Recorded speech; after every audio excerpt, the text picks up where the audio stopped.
Reka rero twinjire mu ijambo ry'Imana. Tubumbure Bibiliya zacu mu rwandiko Pawulo yandikiye itorero ry'Abagalatiya ibice 6. Urwandiko Pawulo yandikiye itorero ry'Abagalatiya mu bice 6, dusome duhereye ku murongo wa mbere.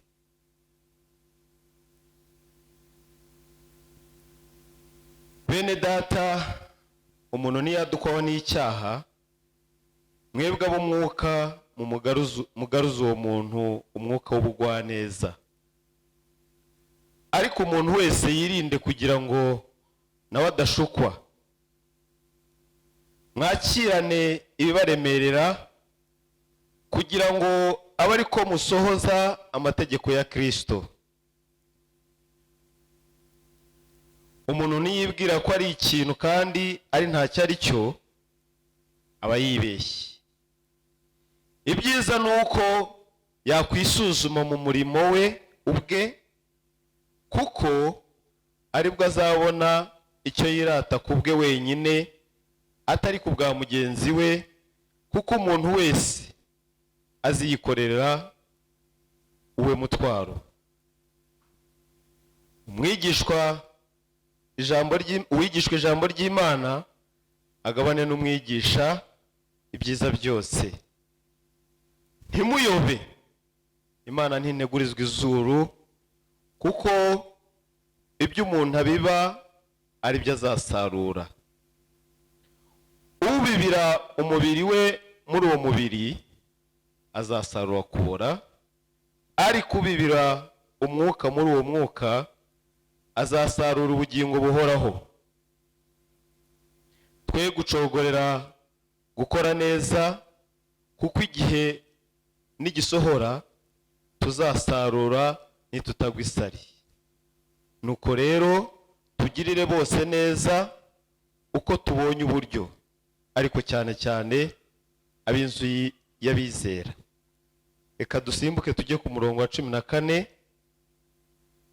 Ariko ngeweho sinkirata ikindi keretse umusaraba w'umwami wacu Yesu Kristo, wateye ko iby'isi bimbera nk'ibibambwe, nanjye nkabera iby'isi nk'ubambwe.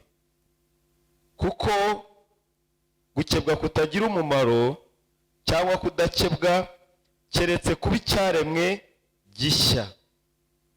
Nuko abazajya bakurikiza iby'amahoro n'imbabazi, abazajya bakurikiza ibyo, amahoro n'imbabazi bibe muri bo, bibe no mu Bisirayeli b'Imana. Uhereye none ntihakagire umuntu undushya, kuko mfite ku mubiri inkovu za Kristo. Bene data, ubuntu bw'umwami wacu Yesu Kristo bubane n'imitima yanyu. Amen. Haleluya. Dusomye amagambo maremare, ariko akubiyemo byinshi nifuze ko tuganira uyu munsi. Uru ni urwandiko Pawulo yandikiye itorero ry'Abagalatiya. Ndashaka kuvuga gatoya kuri iri torero ry'Abagalatiya, nindangiza mvuge ku mpamvu Pawulo yahisemo kwandikira iri torero ry'Abagalatiya, hanyuma tuze gusoza tuvuga niki cyangwa se n'isomo ki dukura muri uru rwandiko Pawulo yandikiye iri torero, hatwe abitorero ry'iki gihe cya none. Haleluya. Turavuga gatoya ku itorero ry'Abagalatiya, niturangiza turebe impamvu Pawulo yabandikiye uru rwandiko, hanyuma tuze gusoza tureba niki twakwigira mu mpanuro cyangwa se impuguro Pawulo yakoresheje yandikira abitorero ry'Abagalatiya. Itorero ry'Abagalatiya ni itorero ryavutse igihe Pawulo yakoraga urugendo rwe rwa mbere rw'ivugabutumwa, arukorera ahantu bita Ikoiniyo, n'Irusutira, n'iderube. muri hanganira amaterime ntago ari iwacu nayo muri ibyo bihugu nyine aho Pawulo yakoreraga umurimo w'ivugabutumwa. Aho ngaho murabizi ko mbere Pawulo abayuda bene wabo ntibemeraga ko nawe afite ubutumwa bwiza yahawe na Kristo, kubera ko we ngo atari yarabanye na Kristo, kubera ko ari nawe ngo atari yaragendanye na Kristo. Bakajya bamupingira yuko ntaho yahuriye na Kristo, ndetse ibyo avuga bakasa nkaho babitesha agaciro. Pawulo amaze kubona ko mu bayuda habuze ijambo, ahitamo kujya kubwiriza abanyamahanga. Nuko byaje. Hanyuma urugendo rwa mbere rw'ivugabutumwa yarukoreye muri iyi midugudu nk'uko nayivuze, Ikoniyo, Irusitira ni Derube. Ni naho havutse itorero ry'Abagalatiya. Kandi mwibuke ko aho ngaho niho Pawulo nanone yakoreye igitangaza ku muntu wari waravutse ngo aremaye amaguru, utari warigeze kugenda ukundi, wagize kwizera hanyuma akaza guhaguruka akagenda. Pawulo Imana imukoresheje icyo gitangaza. Hanyuma rero ibyo byari kuvuga ku itorero ry'Igalatiya.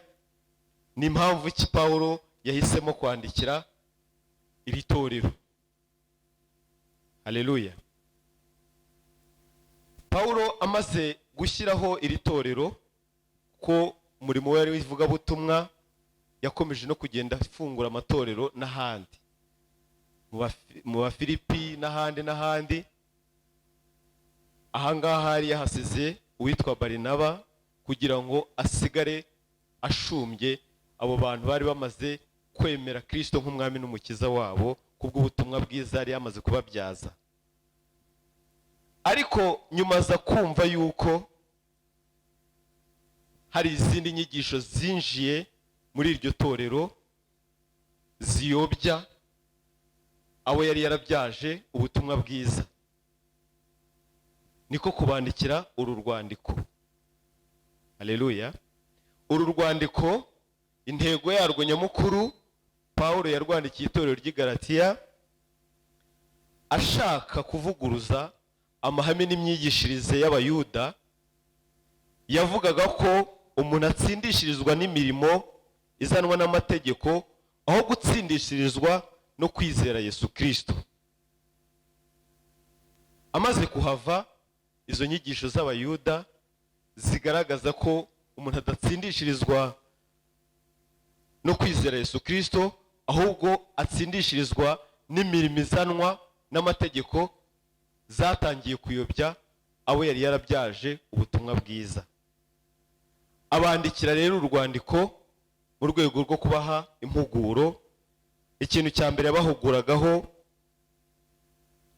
yahuguraga Abayuda kumenya gutandukanya inyigisho nzima n'inyigisho z'ubuyobe.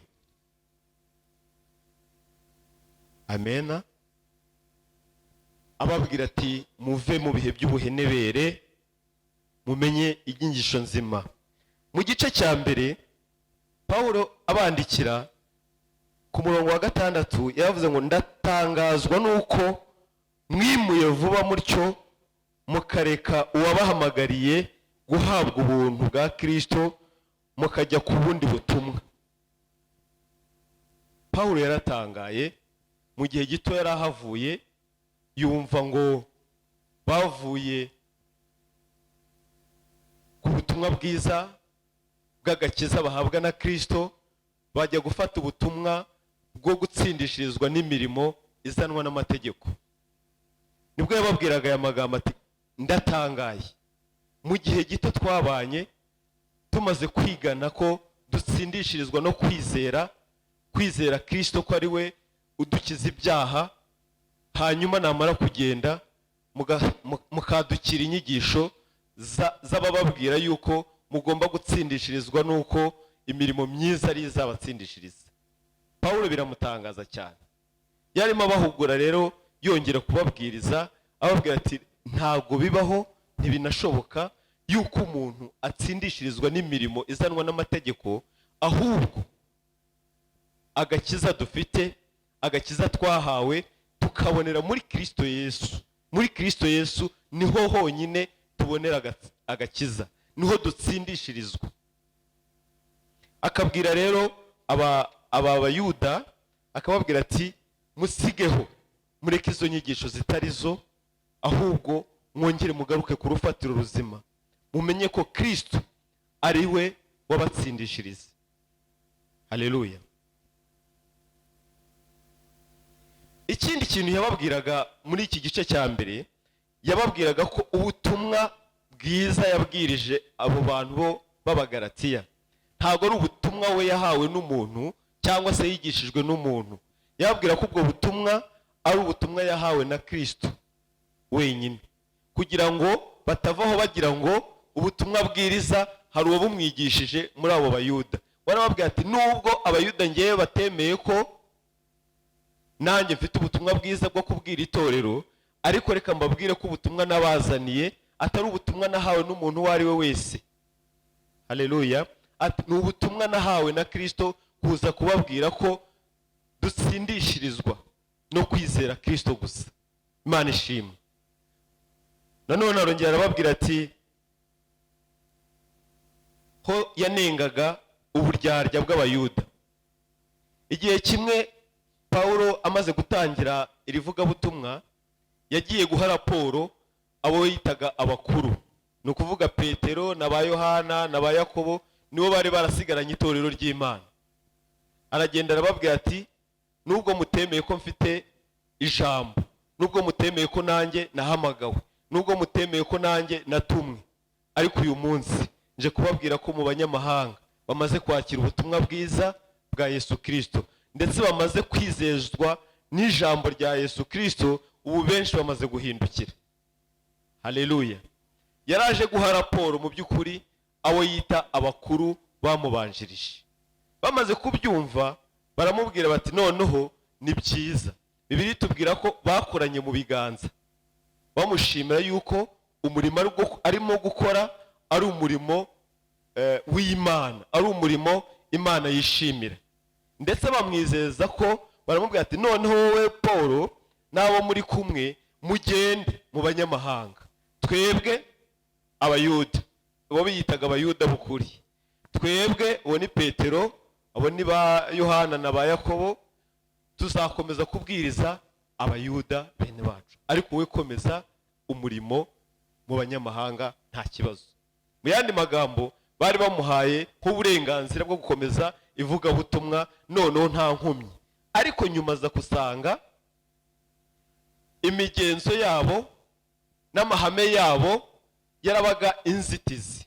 Noneho ibyo kuvuga ngo umuntu wese agomba kuba yarakebwe kugira ngo ahabwe, niba nabyita ubugingo bw'iteka, byari amahame yabo, kuko uwabaga atarakebwe kuri bo ntacyo wabaga uvuze. Noneho mbega umuntu utarakebwe bamwitaga umunyamahanga. Igihe kimwe Paulo aza kumenya yuko Petero muri aho ngaho yagiye gusura iryo torero, yagiye kwivanga n'abanyamahanga, asangira nabo, akorana nabo, kandi nyamara yareba ku ruhande bakabanena. Nibwo yavuze ati ibi ni uburyarya.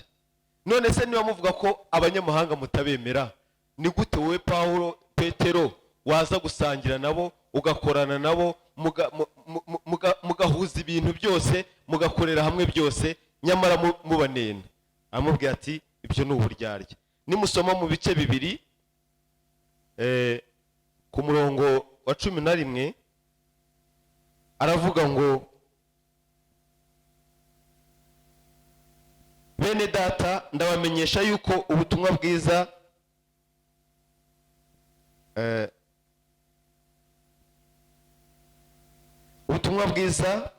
navuze atari ubw'abantu, kuko nanjye ntabuhawe n'umuntu kandi sinabwigishijwe n'umuntu, ahubwo ni Yesu Kristo wabumpishuriye.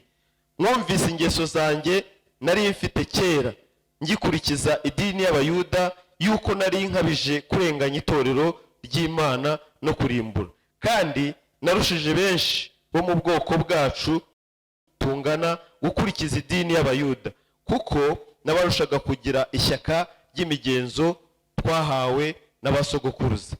Mu by'ukuri ahangaha Pawulo yarimo ababwira ati njyewe mbere nari umuyuda mu Bayuda, kandi nagiraga ishyaka ryo kurenganya ubwoko bw'Imana ndetse mbihawe n'abo Bayuda.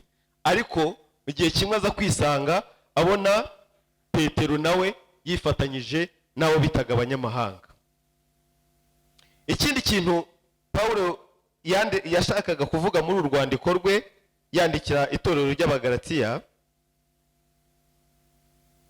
yabwiraga Abagalatiya ko ari ubupfapfa kureka kuyoborwa n'umwuka ugahitamo kuyoborwa n'imirimo itegekwa n'amategeko. Arababwira ati ni ubupfapfa kureka kuyoborwa, kuko bari baramaze kuva mu kwizera Yesu Kristo no kuyoborwa n'umwuka wera, ahubwo badukira kongera gusubira kuyoborwa n'imirimo itegekwa n'amategeko yashyizweho n'Abayuda. Iyo mirimo itegekwa n'amategeko yashyizwe n'Abayuda ni uko gukebwa.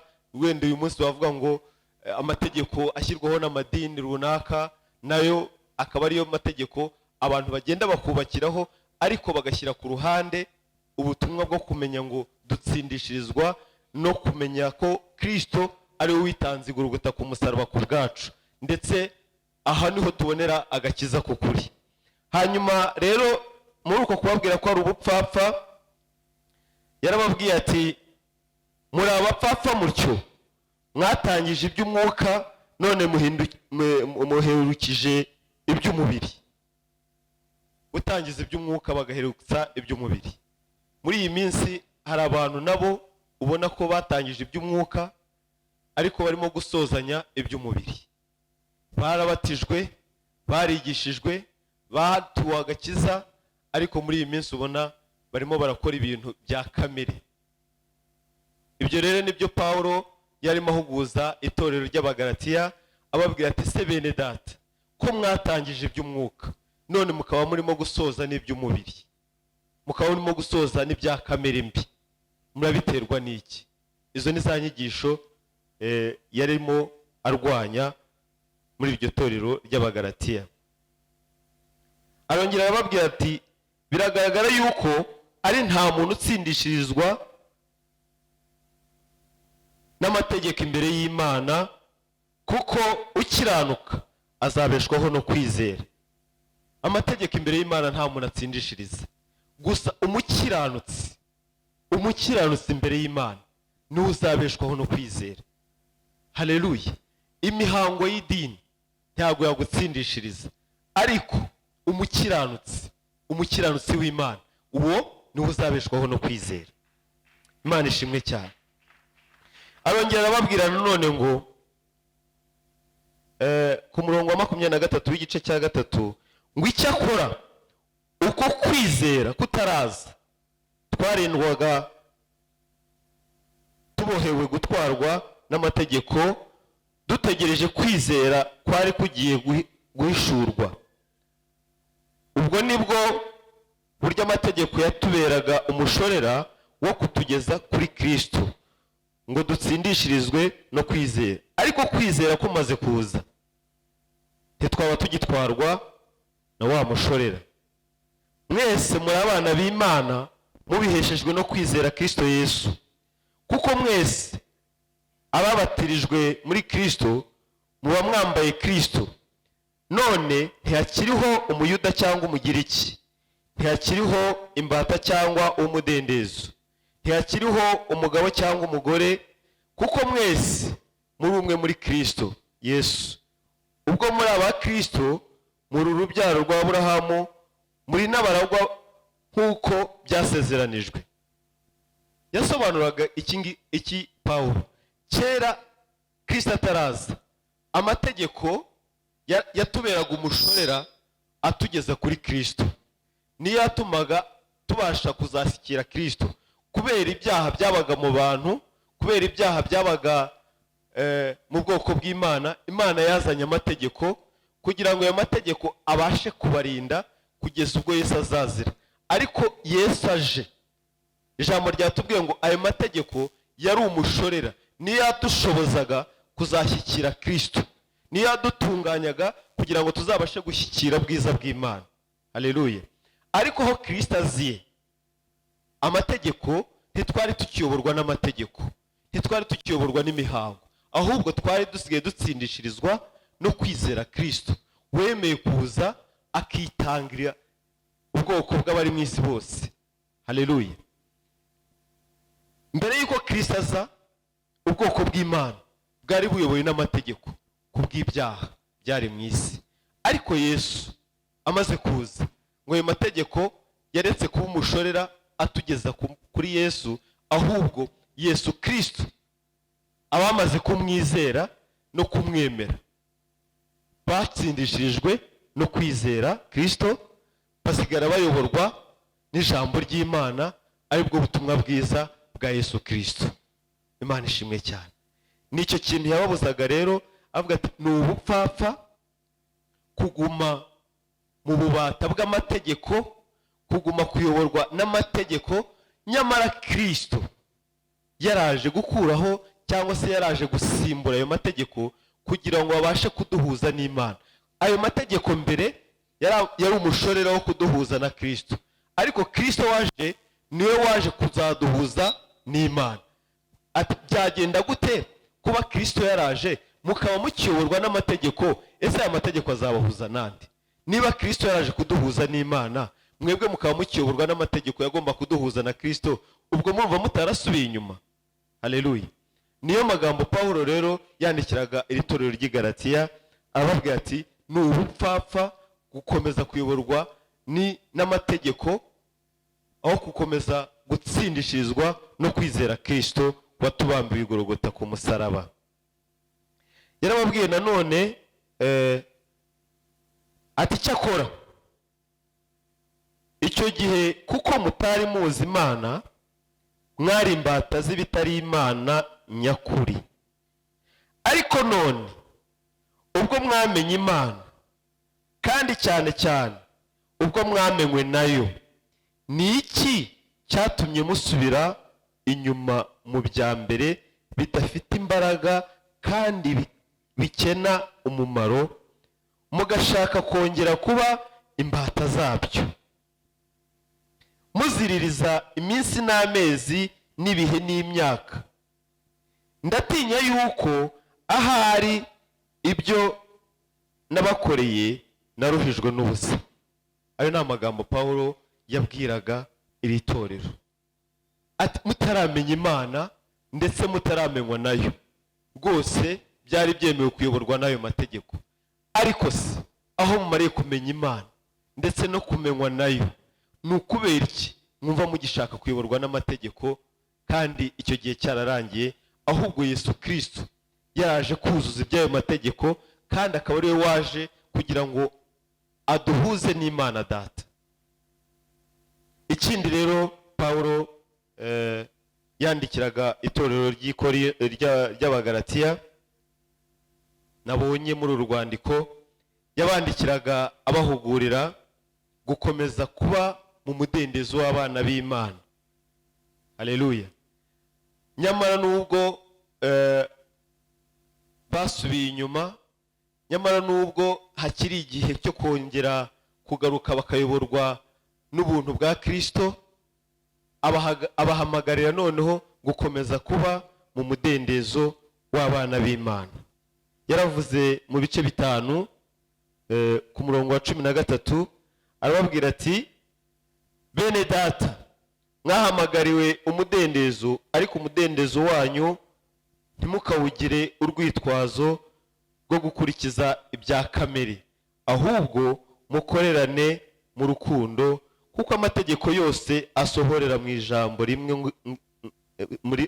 rimwe ngiri ngo ukunde mugenzi wawe nk'uko wikunda. Ariko rero nimushikurana mugaconcomerana, mwirinde mutamarana. Haleluya. Bene data, mwahamagariwe umudendezo, ariko umudendezo wanyu ntimukawugire urwitwazo rwo gukurikiza ibya kamere, ahubwo mukorerane mu rukundo, kuko amategeko yose asohorera muri iri jambo rimwe ngiri ngo ukunde mugenzi wawe nk'uko wikunda. Ariko rero nimushikurana mugaconcomerana mwirinde mutamarana. Haleluya. Murumva ko ni amagambo yahuguraga iri torero ku bwa kamere ndetse no gusubira mu migenzo y'amategeko. Iri torero ry'i Galatiya ryari ryasubiye inyuma pe, bari batangiye kujya baconcomerana nk'uko iri jambo ritubwira, bari batangiye kujya bashwana bafite ibyo batumvikanamo. Ariko arabahugura arababwira ati mugaruke mu mudendezo w'abana b'Imana, mugaruke mu rukundo rw'abana b'Imana, mugaruke mwongere muyoborwe n'ubutumwa bwiza twabwirijwe, kandi mwongere mwemere ko agakiza kabonerwa muri Kristo Yesu. Naho ubundi nimukomeza kumarana muzirinde mutanaza guconshomera, muzirinde mutazanamarana. Murumva ko byari bikomeye icyo gihe cy'itorero ry'i Galatiya. Arongera arababwira ati ndavuga nti, ubwo yarimo abaha impanuro noneho z'uko bakwiye kwitwara muri icyo gihe bari bagezemo, muri ibyo bihe by'akarengane cyangwa se muri ibyo bihe by'urungabangabo bari barimo. Abaha noneho impanuro, arababwira ati ndavuga nti muyoborwe n'umwuka, kuko aribwo muzakora ibyo kamere, aribwo mutazakora ibyo kamere irarikira. Kuko kamere irarikira ibyo umwuka yanga, kandi umwuka yifuza ibyo kamere yanga, kuko ibyo bihabanye. Nicyo gituma ibyo mushaka gukora atari byo mukora. Umva impanuro rero yasoze arimo guha itorero ry'Abagalatiya. Nubwo mwasubiye inyuma, ariko haracyari ibyiringiro. Nimugaruke musubire mu mudendezo w'abana b'Imana. Arababwira ati noneho mwemere kuyoborwa n'umwuka, kuko abayoborwa n'umwuka ntago bakora ibyo kamere. Inuro za nyuma zo kuyoborwa n'umwuka kugira ngo bazabashe ku kigero gikwiriye. Navuze nti rero iri somo cyangwa se uru rwandiko Pawulo yandikiye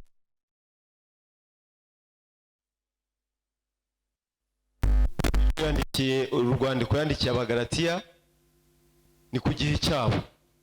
Ariko se ab'igihe cyacu twebwe ab'uyu munsi, abo muri iki kinyejana, ese izi mpanuro cyangwa izi mpuguro Pawulo yahaye iri torero ry'i Galatiya zadufasha iki, cyangwa se twazigiraho iki? Yesu nashimwe. Kuko si ugupfa gusoma gusa, tugomba kugira n'icyo dukuramo n'icyadufasha natwe mu gihe cyacu. Ikintu cya mbere byadufasha, cyangwa se izi mpanuro n'impuguro Pawulo yahaga iri torero ry'i Galatiya, icyo byatumarira twebwe ab'iki gihe cya none, ikintu cya mbere ni uguhugurana ubugwaneza. Muribuka ko amagambo twasomye mu bice 6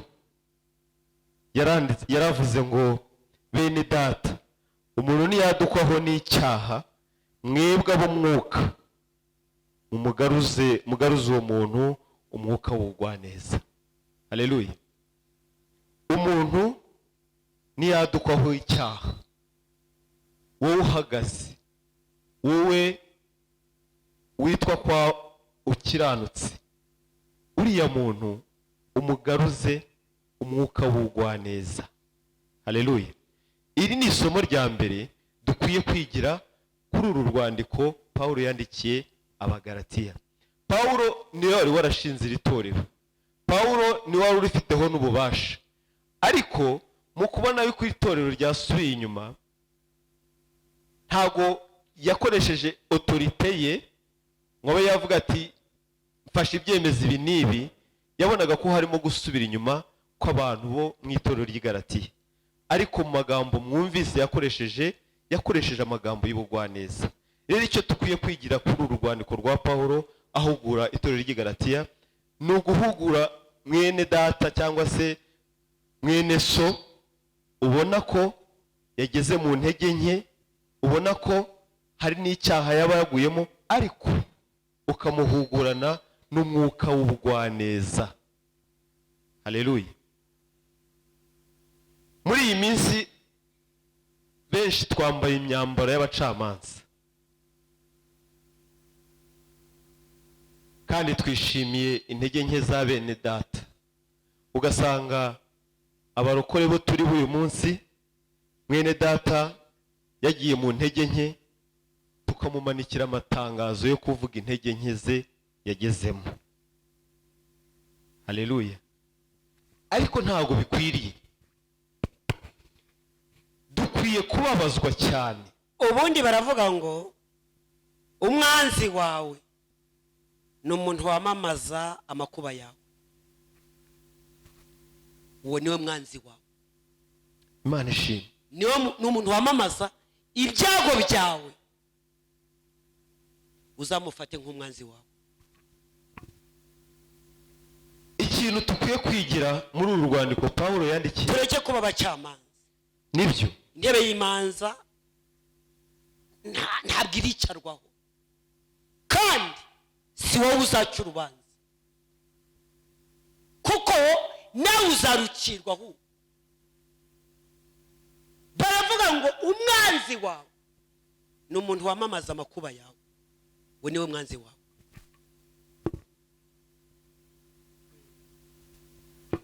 ikintu cya mbere dukwiye kwigira muri uru rwandiko Pawulo yandikiye itorero ry'i Galatiya, twebwe abitorero ry'uyu munsi, twebwe abakomeje urugendo, twebwe abakomeje urugendo, ni uguhugurana ubugwaneza. Kuko inshuti yawe irakubundikira. Mureke kumanika amatangazo ya bene data kubera ko baguye mu ntege nke. Mureke kwambara umwambaro w'abacamanza, ariko nubona mwene so ari mu ntege nke, kuko ejo nawe uzagwa mu zindi. ijambo rirambwira ngo nuhagaze yirinde atagwa, kandi ucyambaye umwambaro w'urugamba ye kuwukuramo nk'uwamaze gusoza urugamba. Haleluya. Uru rwandiko Pawulo yandikiye itorero ry'i Galatiya, ikintu cya mbere nakuyemo gishobora kudufasha twebwe abitorero ry'uyu munsi, tukabasha kubana mu mahoro, tukabasha gukomezanya urugendo mu mahoro, tukabasha gushyigikirana. Haleluya. ni guhugurana ubugwaneza. aho gutaranga umuntu muhugure. Nta muhanga w'uru rugendo, nta muhanga w'uru rugendo, Imana itugirire neza, nta n'intwari muri uru rugendo. Igitsinze mwene si uyu munsi gishobora kugutsinda nawe uwundi munsi. Intege nke za mwene si uyu munsi nawe ushobora kuzigwamo ikindi gihe. Rero icyo dukwiye gukora, cyangwa ukagwa no mu bindi, no mu zindi rwose. Haleluya. Satani afite strategy nyinshi, uko natwe dukwiye gushaka strategy zo kwegera Imana. Mumenye ko na Satani nawe afite strategy nyinshi zo kudukura ku Mana. Haleluya. Ariko nubibona, nubona ko ari mwene so, nimbona ko ari mwene data wagiye mu ntege nke, waguye mu cyaha, ntago ikihutirwa ari ukumushyira ku karubanda, ntago ikihutirwa ari ukumucira imanza. Ikihutirwa ni ukumusanga ukamuhuguza ubugwaneza, ukamubwira uti mwene data, kubw'imbabazi z'Imana ibi ngibi urimo ntago bikwiriye. Mwene data, kubw'urukundo rwa Kristo garuka ku rufatiro ruzima, dore wayobye, dore inzira ya kujyana kurimbuka. Niba udashoboye no kumusanga, ceceka. Byibuze niba bikunaniye kumusanga, ceceka. Cyangwa umusengere mu mutima, umwingingira Imana, ubwire Imana, umubwire ati Imana, reba mwene data ibintu arimo, musanga umugire neza, umugarure mu bana b'Imana. Ariko mureke twige guhugurana ubugwaneza. Icya kabiri, twigira muri uru rwandiko Pawulo yandikiye itorero ry'Abagalatiya. Kudacogora gukora ibyiza kuko igihe n'igisohora tuzasarura. Haleluya. Muri ibi bice bitandatu umurongo wa 9 yaravuze ngo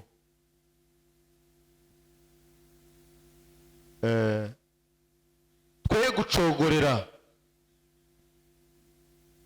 gukorera neza kuko igihe n'igisohora tuzasarura nitutagwa isari.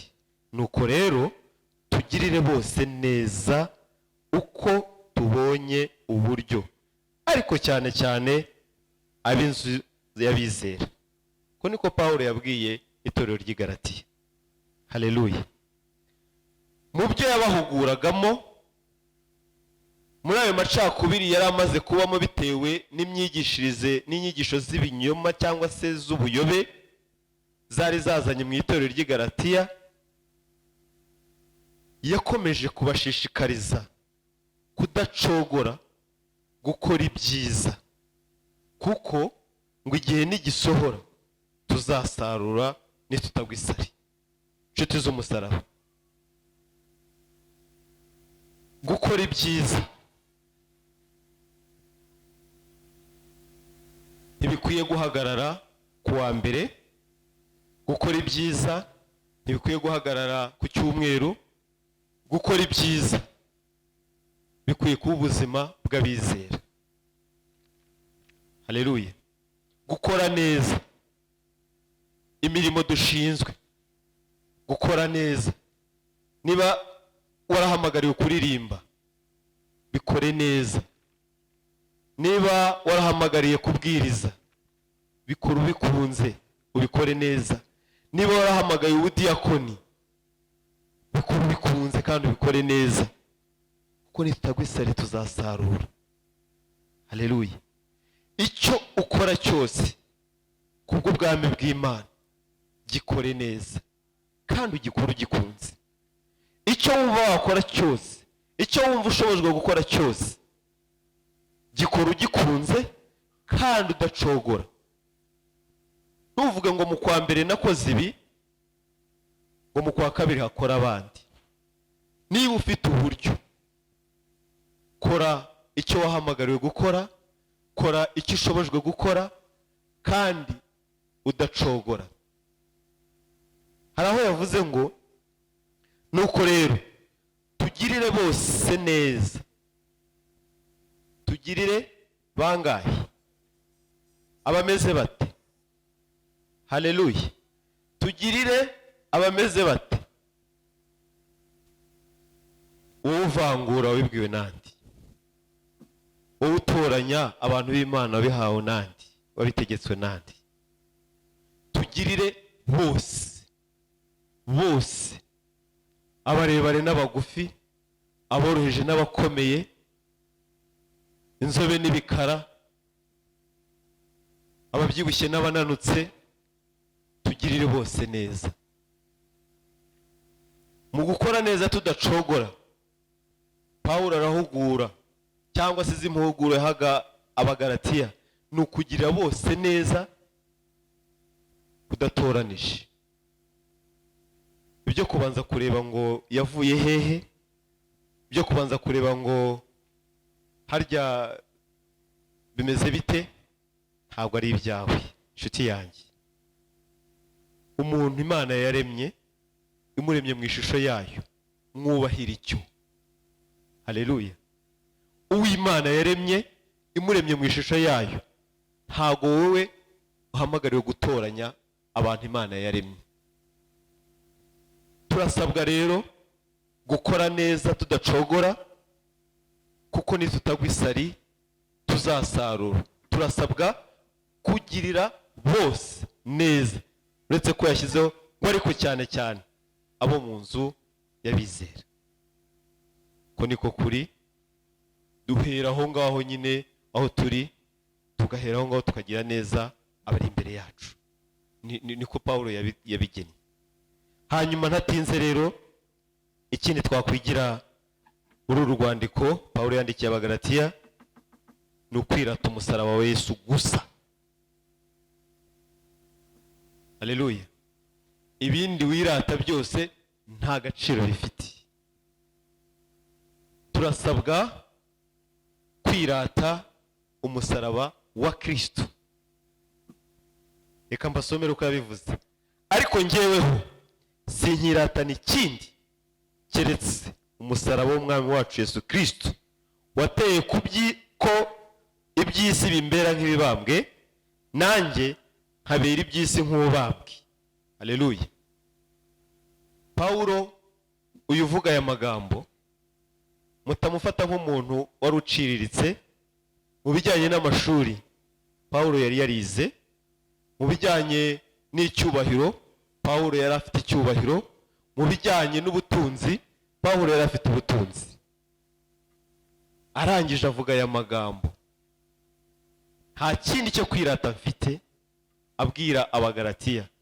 Birashoboka ko uyu munsi benshi muri twe bafite ibyo birata. Kwirata ko ufite icyubahiro, kwirata ko ukomoka mu muryango ukomeye, kwirata ko utunze byinshi kurusha abandi, kwirata ibyo wakwirata byose, kwirata ko wize ukaminuza. Hari ibyirato byinshi mu bwoko bw'Imana. Ariko nakunze aya magambo Paulo yakoresheje. Njyewe muri ibyo byose nubwo bihari, sinkirata ikindi, icyo nirata ni umusaraba wa Kristo. Iyo mbonye umusaraba wa Kristo, iyo mbonye urupfu umwami wanjye yapfuye azira ibyaha byanjye, iyo mbonye uburyo nacunguwe, iyo mbonye ubuntu nagiriwe, iyo mbonye urukundo Yesu yankunze, icyo nicyo cyonyine nirata. Kuko Yesu icyo yakoze kirenze cyane ibyo byirato bindi abantu bafite. Ntabwo imiryango yagucungura, ntabwo amafaranga yagucungura, ntabwo diplome y'ikirenga ufite yagucungura, ndetse n'icyubahiro ufite hari igihe kitagucungura. Ariko umwami wacu Yesu Kristo yabaye inshungu yacu twese, abamwizeye bakizera izina rye, twese twahawe kwitwa abana b'Imana. Yatuhaye ububasha bwo kwitwa abana b'Imana. Ngiki icyo dukwiye kwirata cyonyine imbere y'ubwoko bw'Imana. Yesu nashimwe cyane. Aravuga ati njyewe iby'isi bisigaye bimbona nk'ubambwe, kandi nanjye iyo mbirebye mbireba nk'ibibambwe. Ni ukuvuga ngo iby'isi nta gaciro biha, yateye umugongo ibyo mu isi cyane, asigaye ahanze amaso umusaraba wa Yesu. Haleluya. Uyu munsi uhanze amaso kuki nshuti y'umusaraba? Bwoko bw'Imana, ibyirato byawe uyu munsi ni ibihe? Ariko reka nze nkwinginge kubw'imbabazi z'Imana, uru rwandiko rugusigire kumenya guhugurana ubugwaneza kuri mwene so waba wageze mu ntege nke. Uru rwandiko rugusigire gukora neza udacogora, kuko nutagwa isari uzasarura. Uru rwandiko rugusigire kwirata umusaraba wa Yesu, kuko ari we wonyine ibyiringiro by'abizera biherereyeho. Imana iduhana umugisha. Murakoze. Imana ibagirire neza.